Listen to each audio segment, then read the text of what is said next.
Hi everyone, welcome back to my channel. My name is Poonam and as you know that I try and put different types of content on my YouTube channel. So this video is my another attempt. So I just hope you all like this and can relate to this video. So in this video, I'm going to share a few of my most awkward and disgusting interview moments which I think everybody has because everybody makes mistakes जिसके बारे में सोच के you can either laugh or can get angry over that.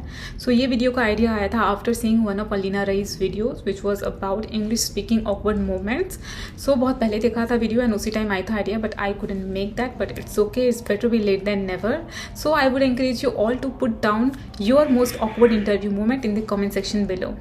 Let's begin with articleship. So after 6 months of articleship, I was looking for a transfer due to some reason. So उस time मैं blog post बहुत पढ़ती थी like CA club, chartered club और भी बहुत सारी different websites थी. सो मैं पढ़ती थी कि कैसे डिफरेंट फॉर्म्स में पता करना है कि वैकेंसी है या नहीं है, कैसे रिज्यूमे अपना शेयर करना है.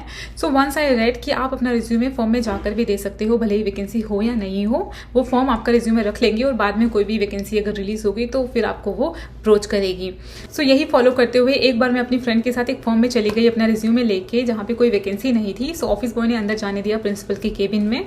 सो वहाँ पे प्रिंसिपल को कहा कि ये मेरा रिज्यूमे है, I am looking for a transfer articleship.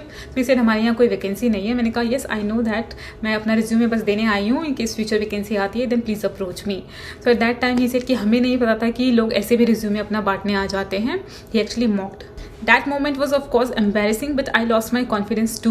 So after making lot of faces he kept my resume. अगर शायद मेरा resume ना रखा होता तो मेरे लिए वो moment ज़्यादा embarrassing हो जाता. So thank you sir. Next one happened when I was applying for jobs as a CA fresher. So there is one firm in Ghaziabad जिन्होंने अपने naukri.com के वैकेंसी पोस्ट पे मेंशन किया था 10 lakhs का पैकेज फॉर CA freshers. तो वही देखकर मैंने अप्लाई किया था and I went there for interview also. इतना दूर राजनगर गाजियाबाद जाने का मैंने रिस्क लिया, वो भी काफ़ी लेट हो गया था मुझे वहाँ पर जाते जाते. उसके बावजूद भी मुझे एड्रेस मिल नहीं रहा था but still I manage to go there just for that 10 lakhs package. But वहाँ पे जाने के बाद there was something else. So during whole process of interview package के बारे में बात नहीं हुई थी.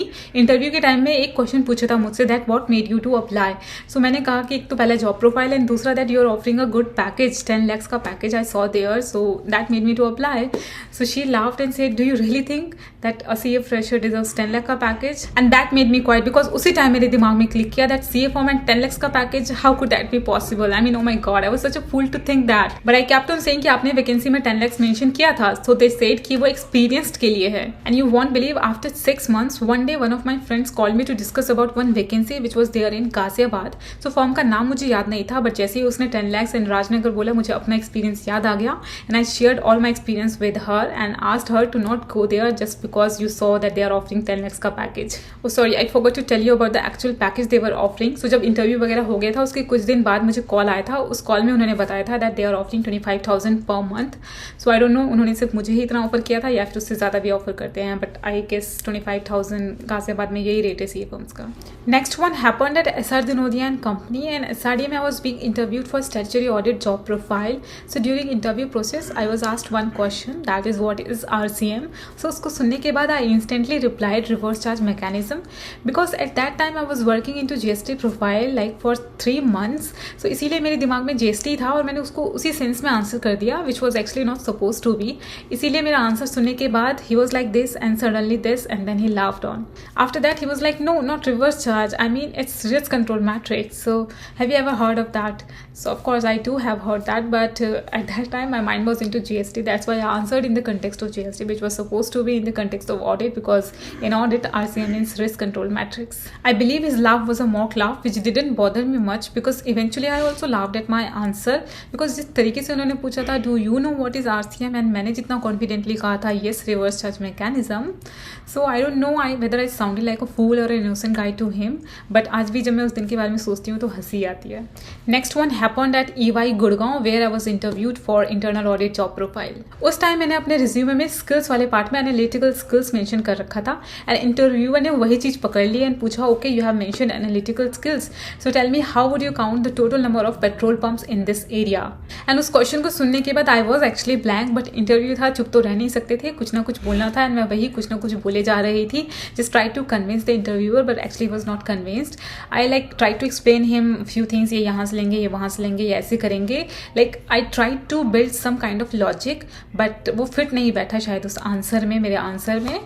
आई नो मैं बहुत ज़्यादा आंसर्स को घुमा रही थी, बट इन बिटवीन इंटरव्यूअर और भी ज़्यादा क्वेश्चंस पुट करे जा रहे थे जो भी मैं आंसर्स दे रही थी। सो उस चीज़ ने और भी ज़्यादा एंशियस कर दिया था, जिस वजह से I was not able to answer. मैं बहुत ज़्यादा स्टैमर करने लग गई थी। सो एक तरीके से देखा जाए तो मेरा पोपटी हो गया, but that was all okay because he was just trying to test me on whatever things I have mention in my resume. At least he didn't mock. लेकिन हाँ, मैंने ये सोच लिया था कि घर जाके सबसे पहले मैं ये चीज़ हटाऊंगी अपना स्किल्स में से, सो दैट कि मैं नेक्स्ट टाइम से इस सिचुएशन में कभी भी दोबारा ना पढ़ूँ। Next one is from my interview at Chanel company. I was interviewed for Mahipalpur location, and in fact I was interviewed at Mahipalpur office only. I'm not sure whether it comes under Delhi or Gurgaon because I don't remember right now. So जब मुझे consultant से इस company के लिए interview mail या call आया था, तब मैंने पहली बार इस कंपनी का नाम सुना था, एंड उस टाइम मुझे पता भी नहीं था इस वर्ड को प्रोनाउंस कैसे करते हैं। चैनल, चैनल, ये सब मैं प्रोनाउंसिएशन सोचती थी अपने माइंड में, बट क्योंकि मेरा यहाँ इंटरव्यू होने वाला था इसीलिए मैंने इस कंपनी के ऊपर रिसर्च किया। Then I found out that it's Chanel and it's a big international brand. इनके पर्स, परफ्यूम, कॉस्मेटिक्स आते हैं। इंडिया में भी मे बी होगा popular brand, but I didn't know about this company because I wasn't much into brands at that time. In fact आज भी नहीं हूँ, बट आई वॉज एक्साइटेड कि मैं इस कंपनी में इंटरव्यू देने जाने वाली हूँ। सो जनरली ऐसा होता है कि हमारा माइंड किसी पर्सन को देखने के बाद एक परसेप्शन सेट कर लेता है उसके बारे में कि वो ऐसा होगा, एंड सेम मेरे साथ हुआ था। HR को देखने के बाद मेरा ये परसेप्शन सेट हो गया था that she is going to be rude, arrogant, या फिर ज़्यादा टफ सिचुएशनल बेस्ड क्वेश्चन पूछने वाली होंगी। एंड मैनेजर को देख के ये सेट हो गया था कि she is going to be very polite and sweet, मुझे सपोर्ट करेंगी इंटरव्यू में, शायद अच्छी होंगी बहुत ही। एंड जो कि रियलिटी में जब इंटरव्यू हुआ तो दोनों ही ऑपोजिट केस हो गया। HR was actually very sweet and polite. She listen to all my answers जो भी मैं दे रही थी, बहुत ही केयरफुली सुन रही थी, and she was very very sweet and polite. And manager के साथ थोड़ा सा मेरा उल्टा हो गया था। सो यहाँ पे जो हायरिंग हो रही थी that was for accounting job profile, and मेरा अकाउंटिंग में इतना कुछ ज़्यादा एक्सपीरियंस नहीं था। जो भी बेसिक टैली अकाउंटिंग करी थी वो आर्टिकलशिप में ही करी थी। उस टाइम मैं यात्रा में जॉब कर रही थी, एंड वहाँ पे मेरा टैक्सेशन प्रोफाइल था। अकाउंटिंग की सिर्फ 1-2 एंट्रीज डालनी होती थी। सो कंसल्टेंट को मैंने बता दिया था कि मेरा इतना एक्सपीरियंस नहीं है अकाउंटिंग में, सो क्या ये चलेगा मेरा तो भी profile. And still they convinced me, and वहाँ पे उन कंपनी को भी उन्होंने कन्विंस कर लिया, एंड मेरा इंटरव्यू शेड्यूल कर दिया। फिर वहाँ पे पहुँचने के बाद जब मैनेजर ने मेरा इंटरव्यू लेना स्टार्ट किया तो बेसिक से ही स्टार्ट होती है। Like generally main interview start करने से पहले बेसिक से स्टार्ट किया जाता है, इंट्रोडक्शन, क्या एक्सपीरियंस है क्या नहीं है, इन सब के बारे में। सो वैसे ही जैसे जैसे ऑन को हुआ इंटरव्यू, देन शी रियलाइज्ड कि मेरा अकाउंटिंग में इतना एक्सपीरियंस ही नहीं है, एंड देन शी टोल्ड कि हमें तो एक्सपीरियंस्ड पर्सन चाहिए, we are looking for this person जिनको ये भी आता हो, ये भी आता हो। तो इस वजह से उन्होंने मेरा इंटरव्यू नहीं किया, एंड स्पेसिफिकली उस इंटरव्यू के लिए मैंने फुल डे ऑफ लिया था बिकॉज यात्रा ऑफिस से ये महिपालपुर बहुत ही दूर था डिस्टेंस, मुझे आने जाने में काफ़ी ज़्यादा टाइम लग जाता, इसलिए मैंने होल डे लीव लिया था। एंड इतने दूर से मैं आई थी यहाँ पे महिपालपुर, गाज़ियाबाद, वैशाली से। So that's why I was like so disheartened कि ये जान के कि मेरा इंटरव्यू भी नहीं हुआ पूरा। सो इंटरव्यू क्लियर होना या ना होना बात की बात थी। उससे पहले मैं जिस चीज़ के लिए आई हूँ इंटरव्यू देने के लिए, वो तो पहले पूरा हो, टेक्निकल राउंड तो हो, जो कि उन्होंने मेरा किया ही नहीं। बस बेसिक चीज़ें पूछी और जैसे ही पता चला कि मेरा एक्सपीरियंस नहीं है, किसी तरह से इंटरव्यू को उन्होंने फिनिश कर दिया।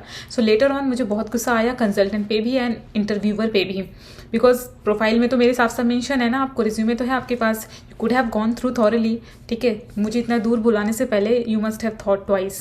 एंड ऐसा नहीं था कि हमें अकाउंटिंग नहीं आती, ऑफकोर्स मैंने अकाउंटिंग करी हुई थी, पढ़ी हुई है, बस सॉफ्टवेयर का ही तो फ़र्क होता है, थोड़ा सा प्रोसेस अलग हो जाता है, बाकी कंसेप्ट तो सेम ही रहते हैं ना। सो आई जस्ट थिंक कि उनको इंटरव्यू करना चाहिए था, एटलीस्ट टेक्निकल राउंड तो करना चाहिए था। प्लस एक और चीज़ पे सॉफ्ट आर्ग्यूमेंट हो गई थी when I was trying to explain my accounting and auditing experience. She was like, I know कि स्मॉल फर्म्स में क्या होता है, MSME कंपनीज का आप खुद ही अकाउंटिंग करते हो, देन खुद ही ऑडिटिंग करते हो, मेरी भी फॉर्म है, मुझे पता है क्या होता है, कैसे होता है। So she was like trying to give me some ideas कि आप इसको ऐसे लिख सकते हो अपने रिज्यूमे में, अकाउंटिंग का पार्ट हमने इस क्लाइंट के लिए किया है, स्टैट ऑडिट का पार्ट हमने इस क्लाइंट्स के लिए किया है। सो ये सब चीज़ें हुई डिस्कस, लेकिन इंटरव्यू नहीं किया। एंड सेम चीज़ मेरे साथ हुई है in Yes Bank at Gurgaon location for internal audit job profile. So ये इंटरव्यू किसी एक जॉब ग्रुप के मेंबर ने मेरा फिक्स करवाया था। So this was a kind of reference only. So मैं जो ये अपना इंटरव्यू एक्सपीरियंस बता रही हूँ एट येस बैंक, ये येस बैंक कोलैप्स होने से पहले का है। सो ये इंटरव्यू बहुत ही रेंडमली शेड्यूल करवाया था। उस दिन मैं प्रेजेंट थी ऑफिस में, जो कि गाजियाबाद में लोकेटेड है। सो मैंने वहाँ से हाफ डे लीव लिया just to travel to Gurgaon, and वहाँ पे जाके आई रियलाइज कि just for 5 minutes of interview मैंने इतनी दूर का सफ़र किया। आई मीन वाई ज़बरदस्ती का हाफ डे लीव लेकर मैं इतना दूर गई, मैंने अपना टाइम, एनर्जी, मनी सब इन्वेस्ट किया एंड मिला क्या? नथिंग। इनफैक्ट इंटरव्यू भी हो जाता तो भी कुछ कह सकती कि हाँ कुछ मिला, कुछ एक्सपीरियंस मिला, बट एक तो वहाँ जाने के बाद I had to wait for so long and then जब इंटरव्यू होता है तो उसमें किस तरीके के क्वेश्चंस पूछे जाते हैं।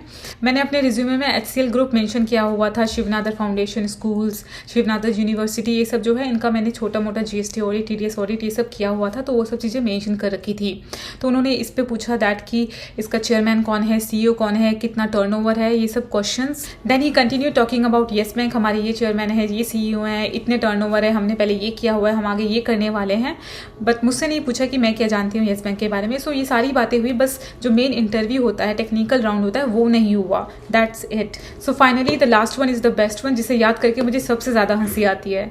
सो this one happened at KPMG global, KGS at Gurgaon location. I think this was for accounting advisory profile. So मेरा ये वाला इंटरव्यू एक कंसल्टेंट ने ही फिक्स करवाया था KPMG के साथ। उस टाइम मैं यात्रा में काम कर रही थी and during mid of the office ही मैं ये इंटरव्यू अटेंड करने गई थी, बिकॉज जो KPMG है वो भी गुड़गांव में था और मेरा ऑफिस भी गुड़गांव में था। तो वहाँ जो बीच का डिस्टेंस था वो मैंने रैपिडो बाइक के थ्रू कवर किया था, बिकॉज कैब से जाती तो टाइम लग जाता है एंड मुझे जल्दी से जाकर जल्दी से वापस आना था। सो मेरा फर्स्ट टेक्निकल राउंड मैनेजर ने लिया था and he drilled me for so long on all accounting standards that I was requesting in between in my mind कि प्लीज अब तो मुझे जाने दो। आई वॉज लाइक बस हो गया ना, कितना पूछेंगे यार, नहीं आ रहा है। फिर भी he kept on asking questions. As I said accounting standards पर ड्रिल हुई थी मैं। So this interview was all about accounting standards. So उन्होंने एक अकाउंटिंग स्टैंडर्ड मुझसे पूछा एंड मेरा आंसर देने का तरीका स्टार्टिंग ये था that there are 2 methods of treating it. Then again जो नेक्स्ट क्वेश्चन उन्होंने पूछा उसमें फिर से जो मेरा आंसर देने का तरीका था there are 2 methods of treating it. And then again जो थर्ड क्वेश्चन उन्होंने पूछा और मैं आंसर स्टार्ट करने ही वाली थी, देन ही हिमसेल्फ से that what again there are 2 methods. So उस time like I laughed madly. That was such a hilarious moment that he also laughed, I also laughed. In fact आज भी जब मैं याद करती हूँ तो हंसी आती है। So overall वो इंटरव्यू मेरा अच्छा गया था, बिकॉज जो भी वो क्वेश्चंस पूछ रहे थे मैं उसका आंसर हैंडल कर पा रही थी and he was also satisfied with my answer, इसीलिए he kept on asking. Although in my mind it was like कि मुझे जल्दी से छोड़े, बिकॉज एक तो मुझे ऑफिस भी जाना था वापस, इसीलिए। But I think he was like satisfied with my answer, इसीलिए he kept on asking and that's why I think मेरा वो इंटरव्यू राउंड क्लियर भी हो गया था। मैं नेक्स्ट राउंड में पहुंच गई थी। हालांकि जो नेक्स्ट राउंड था वो बहुत ही ज़्यादा टफ था, उसके आंसर्स मुझसे हैंडल नहीं हो पा रहे थे एंड इसलिए वो राउंड में फेल कर गई थी। सो या that's all for this video guys. I hope you found this video entertaining. If you like this video then please don't forget to hit like, share and subscribe. I'll see you next video. Till then, take care. Bye.